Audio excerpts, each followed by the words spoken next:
রাজনৈতিক পট পরিবর্তনের পর নতুন দিনের স্বপ্ন দেখেছিল দেশের ক্রীড়াঙ্গন। সবার আশা ছিল ক্রীড়া ফেডারেশনগুলোর পাশাপাশি মাঠের খেলাতেও আসবে আমূল পরিবর্তন।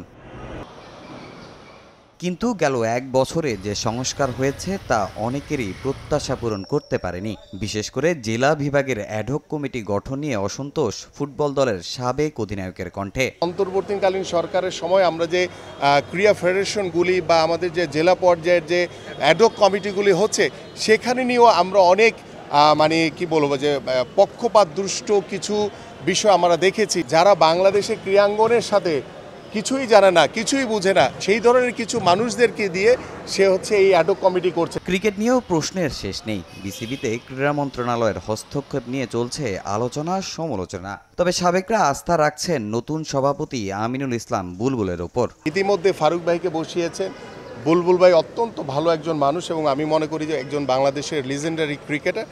তার হাত ধরে আমরা অক্টোবরে যে বিসিবির যে নির্বাচন হবে সেই আইসিসি নিয়ন্ত্রিত এবং আমরা ওই আওয়ামী লীগের যারা দোসররা এখনও যারা কাউন্সিলর রয়ে গেছে সেই তাদেরকে বাদ দিয়ে আমরা চাই পরিশুদ্ধভাবে বিসিবির ইলেকশনটি হবে। এদিকে দেশে ফুটসালও দেখাচ্ছে নতুন দিগন্ত।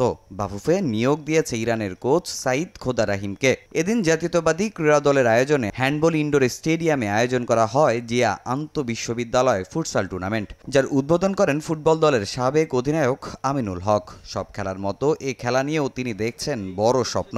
জানিয়েছেন জেলা পর্যায়ের খেলা নিয়ে ক্রীড়া দলের পরিকল্পনার কথা।